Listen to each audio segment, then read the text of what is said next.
नमस्कार, news express देख रहे हैं आप। मैं हूं राजीव राय। आंकड़ों में भी अल्पसंख्यक तालीम यानी कि शिक्षा के लिए जूझता नजर आता है, जिसके कारण कहीं ना कहीं विकास की आशाएं, अपेक्षाएं, उम्मीदें भारत की एक और तस्वीर के साथ खुद को पेश करती हैं। बहरहाल मौलाना मदनी ने अल्पसंख्यक समुदाय की शिक्षा के लिए एक वक्त तय करने की बात की है। पहले क्या कहा उन्होंने, वो सुनिए आप। हमारे रिश्तेदारों के बारे में, हमारे बड़ों के साथ मामले के बारे में, हमारे छोटों के साथ मामले के बारे में, हमारी तालीम के बारे में। आखिरी बात, किरदार बनाने के लिए वाकफियत होना जरूरी है। वाकफियत के लिए जिहालत जाने जरूरी है। जिहालत जाने के लिए, भेजने के लिए तालीम जरूरी है। मुसलमान अपना 20 साल का एक एजेंडा सेट कर ले, तालीम, तालीम, सिर्फ और सिर्फ तालीम। आधी खाएंगे, सूखी खाएंगे, एक वक्त खाएंगे, भूखे पेट सो जाएंगे, लेकिन तालीम पर कोई समझौता और कंप्रोमाइज नहीं करेंगे। दरअसल जिस अल्पसंख्यक शब्द के सहारे मुस्लिम भाइयों को बेहद लाचार सा पेश किया जाता है, वो अल्पसंख्यक शब्द तथाकथित तौर पर सबके सामने लोगों के जहन में सवाल पैदा करता है, साथ ही उनके विकास के रास्ते में बाधक बन जाता है। सत्ता किसको सौंपनी और किसको नहीं, इसका फैसला करने में अल्पसंख्यकों को बेहद महत्वपूर्ण माना जाता है। इनका योगदान भी महत्वपूर्ण रहा है। अगर आंकड़ों की मानी जाए तो भारत की कुल आबादी का 15% से ज्यादा आबादी में मुस्लिम समुदाय है।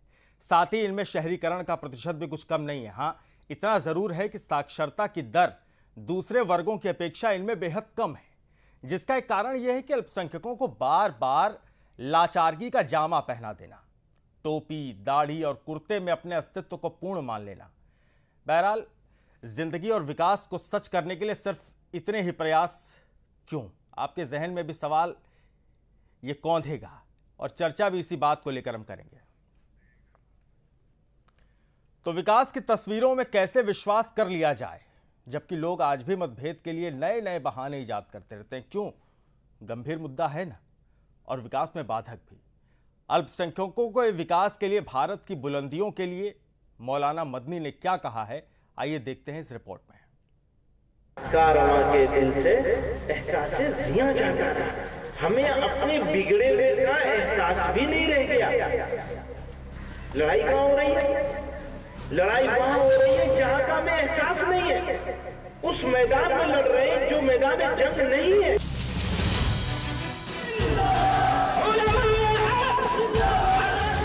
जमीयत उलेमा हिंद के महासचिव मौलाना महमूद मदनी बिजनौर की जमीन पर इंसानियत की हकीकत बता गए और जता गए उस फिक्र को जो बरसों से औंधे मुंह पड़ी। दरअसल जहां जरूरत है विकास की, वहां बंटवारे की दीवारें खींच दी जाती हैं।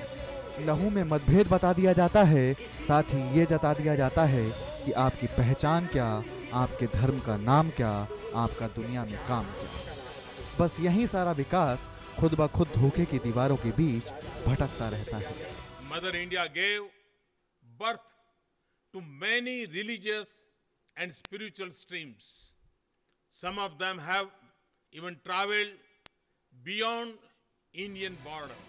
भारत सरकार भी इस राय को जुबान ही जुबान में बार बार दोहराती है कि विकास तभी संभव है जब समाज को टुकड़ों में बांटने का सिलसिला खत्म हो जाए। मन से भेदभाव हटाने का काम केवल समाज कर सकता है। हम अपने मन से प्रारंभ करें। जाति, पाति, पंथ, संप्रदाय, भाषा, प्रांत, मत, पक्ष, इन सब भेदों को मैं अपने मन से निकाल दूंगा। संघ प्रमुख मोहन भागवत भी भेदभाव की खिलाफत करते हुए समाज को मजबूत बनाने की दिशा में योगदान देते रहे हैं। मदनी ने विकास की हकीकत का चेहरा लगभग साफ कर दिया। साथ ही टोपी दाढ़ी के सहारे अपने आप को इंसानियत का बेहतर तमगा देने वालों को वजह भी बताई कि हम क्यों पीछे हैं। किसी कौम को बहैसियत कौम के सबसे जरूरी चीज अगर कुछ होती है तो वो उसकी पहचान और शनाख्त होती है। हम लोगों ने शनाख्त दाढ़ी, टोपी, कुर्ते पैजामे को ही महदूद कर दिया। शनाख्त, आइडेंटिटी मुझसे कोई पूछ रहा था मुसलमानों का इस वक्त सबसे बड़ा क्राइसिस क्या है। मैंने कहा मुसलमानों का इस वक्त सबसे बड़ा क्राइसिस इस्लाम है।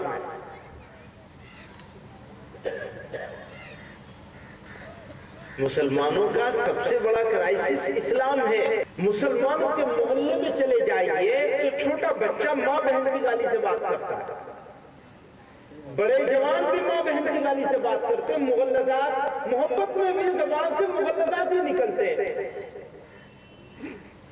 चले जाइए।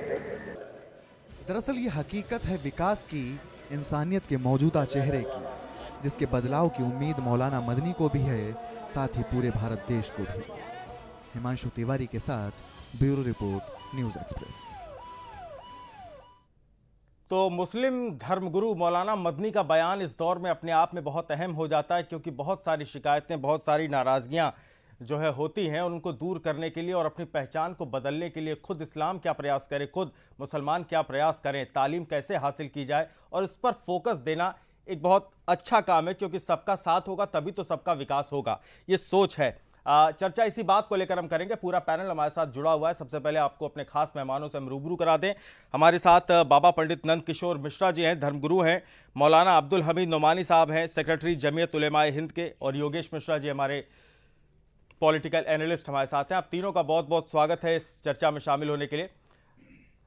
सबसे पहले नोमानी साहब, इस दौर में इस्लाम की इमेज या पहचान को बदलने की शुरुआत खुद मुसलमान करे, क्या वाकई अब इसकी ज़रूरत आन पड़ी है?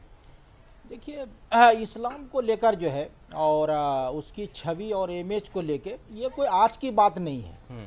जो कई तरह की जो है वो धाराएं जो है मुस्लिम समाज में वो चलती रही है। शिया, सुन्नी और मुअतज़िला, खवारिज। तो आप देखेंगे कि जो ये खवारिजों का जो फ़िरका था और समुदाय जो है ये बड़े कट्टरपंथी होते थे। वो दूसरों को जो है छोटी छोटी बात पे लेके जो है किसी से कोई थोड़ा जो है वो गलत काम हो गया तो गलत काम हो गया तो आदमी है, गलती हो ही जाती है, तो उसको वो जो है वो मुर्तद काफिर जो है वो करार दे के खुद जो है उसको कत्ल कर देते थे। तो लेकिन ये है कि ऐसी ताकतों और शक्तियों के विरुद्ध में मुस्लिम समाज में एक बड़ी ताकत भी रही है और इसकी जो है मुजाहिमत, मुखालफत और विरोध भी होता रहे और प्रतिक्रिया की भी जो है वो परंपरा रही है। तो आप देखेंगे कि आज़ादी से पहले जो है भारतवर्ष में जो मुस्लिम लीग ने जो एक तरह जो है धर्म के आधार पे देश को बांटने का काम किया था और ये बताया था कि मुसलमान हिंदुओं के साथ नहीं रह सकते, चूंकि ये बहुत संख्यक है, ये जो है हमें समंदर में जैसे जो है वो कतरा जो है हजम हो जाता है, लुप्त हो जाता है, पता नहीं चलता, इसी तरह मुसलमान भी खत्म हो जाएंगे। इसलिए धर्म के आधार पे हमें जो है वो अलग जो है वो देश चाहिए था। हम लोगों ने उस वक्त विरोध किया था। तो उसी परंपरा के जो है वो मौलाना महमूद मदनी है और जो जमीयत उलमा के जो महापुरुष और धर्मगुरु या जो नेता थे उन लोगों ने भी उसका विरोध किया था कि भाई जैसे भाई भाई में जो है वो झगड़ा हो जाता है लेकिन फिर एक हो जाते हैं, इसी तरह हिंदू मुसलमान है, यहाँ जो है अगर कोई थोड़ी बहुत जो है वो कोई बात होगी तो हम एक हो जाएंगे। इस आधार पे जो है वो देश को बांटने का और कमजोर करने का जो है वो कोई मतलब नहीं होता है। तो क्या ये जो है वो इस्लामी शरीयत में ऐसा है कि कोई देश जो है वो पाक होगा, कोई जो है वो नापाक होगा?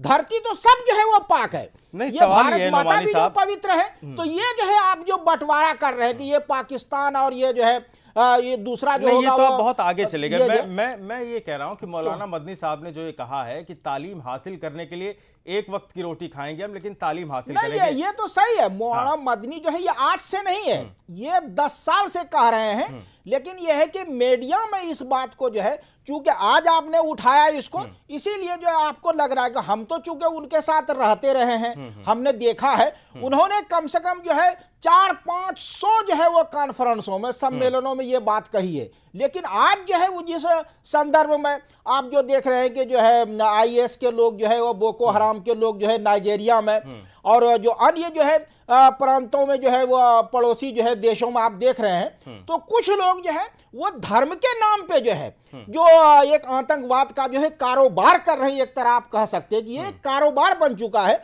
तो जब इस्लाम का नाम लेते हैं तो आपको जो है वो इस्लाम के बारे में इतनी जानकारी नहीं है, जब वो नाम लेता है तो आपके सामने वो इस्लाम का नाम आता है, इससे इस्लाम की जो है छवि खराब होती है।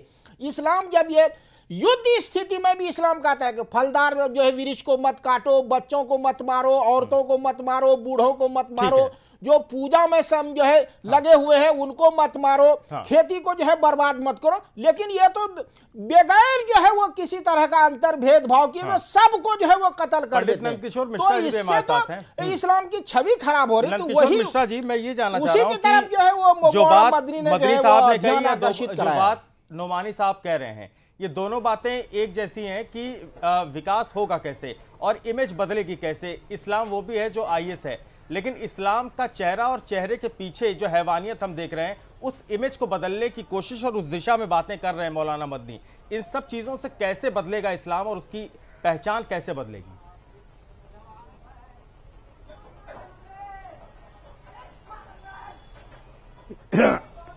किससे हमसे प्रश्न पूछ रहे हैं जी, क्या? जी।